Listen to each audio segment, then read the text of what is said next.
All right, so today we're going to learn about geometric sums. So we did arithmetic sums. Today we're going to do geometric. There's a formula for those as well. So that's where we're going to start off with. So go ahead and copy down this slide. Okay, so let's go ahead and talk about what these letters all mean. Of course, SN still means we're adding the first n terms together. They'll specify just how high it's going up to. T1 represents the first term. R is that common ratio, and if you guys forgot how to find the common ratio, well, maybe somebody can refresh our memory. How do you find the common ratio? Go ahead, Jesse. Yeah, basically you make a fraction out of any two consecutive numbers. So like if you took the second term and made a fraction out of that with the first term, and either simplify it or reduce that, or divide it, however you want to say it, that would give you R. So that's our R. Yeah. Now we have a special little note over here that's important to pay attention to. R cannot equal negative 1. I'm sorry, R cannot equal 1. Can somebody tell me why that would be? That's right. If R was 1, then your denominator would be 0. Okay? Now let's go ahead and put this formula to practice here. Go ahead and write down your directions in number 1. Okay, so let's go ahead and work this out. So we're going from 1 to 10 with this nth term formula.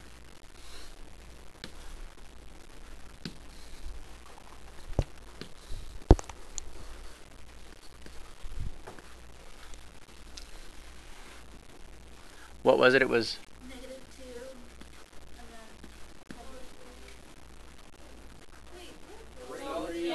Three parentheses, -2.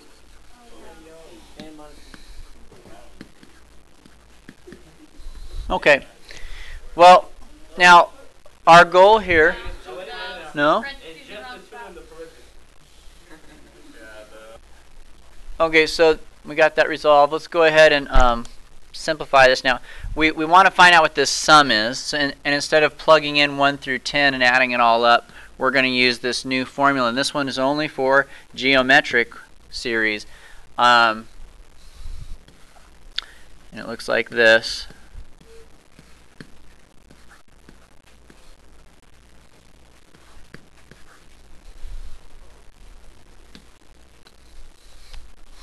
Okay, so as you guys can see, we need 3 different variables here. We need to know what T1 is. We need to know what R is. And we need to know what N is. So which one of these can we just say up front? N is 10, right? And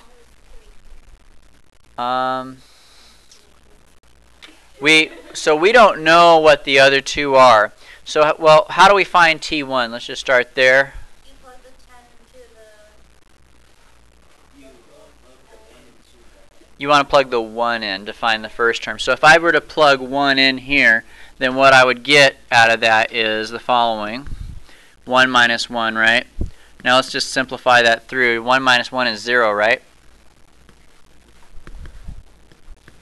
And anything to the 0 power is 1, so 3 times 1 is 3. So there's your first term. Now to find out what the R is, we're going to have a little bit of a challenge here. How do we find R?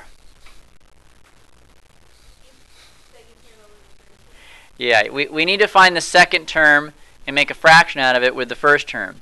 Alright, so in other words, even though it doesn't ask for it over here in our formula, we might need to find the second term so that we can do the R, because R is T2 over T1. So let's find T2. Now how am I going to find the second term? You're going to plug 2 in for N. So if you want to find the second term, we plug in 2. So it's 3 parentheses -2, 2 minus 1. That gives us 3 parentheses. -2 to the 2 minus 1 is -2 to the first power. What's -2 to the first power? It's just -2. Anything to the first power is just itself. And what's -2 times 3? -6. So now to find out what r is, we just make a fraction out of these. -6 over t1, which is 3, and we get -2. So here's r, here's t1, and here's t2. So we got all the variables we need now. Oh, we're not actually even going to use t2, are we? We used it kind of in passing to find out what r is, but we really just need the n. So there's our 3 variables we need. Now something we got to make sure before we go any further is, does r equal a -1? Because we have to remember it can't equal, does it equal 1? Because it's not allowed to equal 1. No, right? So we're good to move on. If you ever get a 1 for an r, you can't use this formula. It doesn't mean there's not an answer, it just means that this formula won't work. Okay, so now we just need to plug stuff in where it goes. The trickiest part is finding the r, but all you have to do is find t1 and t2 and make a fraction out of them. So let's go ahead and do it. So the sum of the first 10 terms, n is 10, correct? What's t1? 3. R is? Notice I'm putting that in parentheses because that -2 is being raised to a power. Not just 2, but the -2 is being raised to a power of n. And what is n? 10 over 1 minus, once again, -2. Notice you're going to have double negatives there because you're subtracting a -2. Okay, so we need to just follow through with PEMDAS, do our order of operations. So what would we do first? Work inside of the parentheses first, right? So all we're looking at is this 1 minus -2 to the 10th power. And out of all that, what am I going to do first? You're going to do the -2 to the 10th power first. Go ahead and do that. Now notice that the 10, since it's an even power, cancels out the negative. So it's not going to be double negatives anymore. This negative on the outside is left alone. This one's canceled by the even power. So what we end up with then is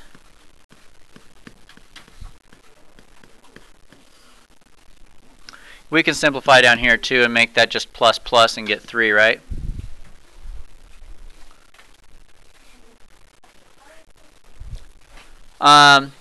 Now the 3's are going to divide out in this case completely. 3 divided by 3 is 1, so we just cross them off. 1 minus 1024 gives us -1023. Now I'm going to give you guys some things to consider here that might save you a little bit of time, but you got to be careful with them because it's not always true. When you have something that's written like this,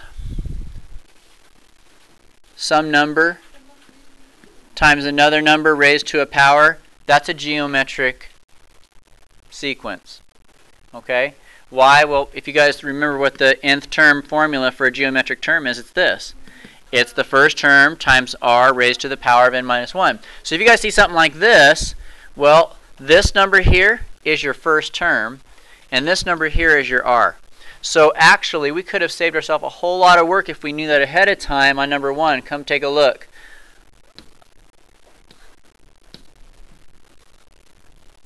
Right there's your T1, right? And right there's your R. So actually, it's all staring at us in the face. But there's a few issues. For example, if you were to have something like this, let's say you had R, let's say our R was a 5 raised to the 2n, and there was a 3 out here. Your R is not 5. And here's why. It's times 2n, right? And that's the same thing as, you guys agree with that?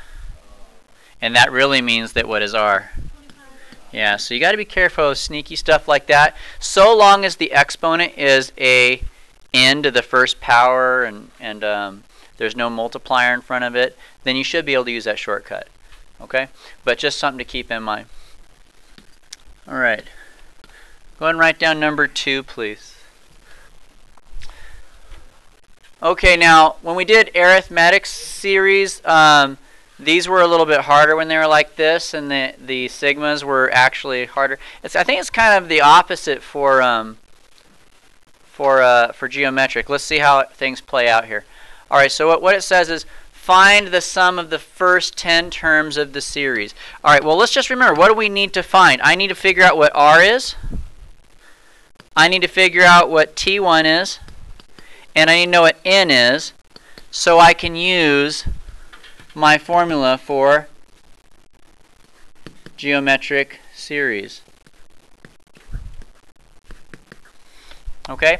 So, well, what do I know right off the bat here? T1 is 3. Okay, nice.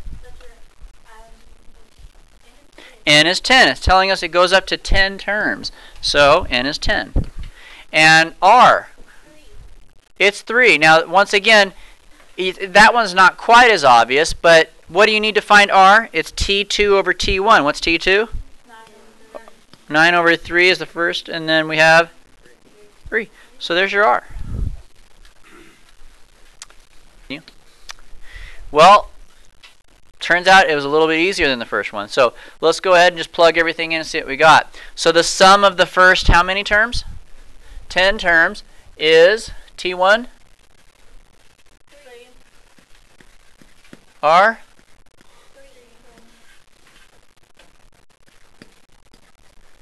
Oh, and N was? Sorry, that should be inside the parentheses there. All right, so I'm going to need a little calculator help out there. What is 3 to the 10th power? 59,049?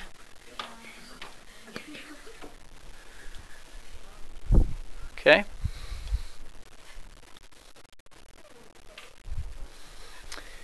So if we were to subtract these two here, 1 minus 59,049 would be negative 59,048. So let's go ahead and switch slides here.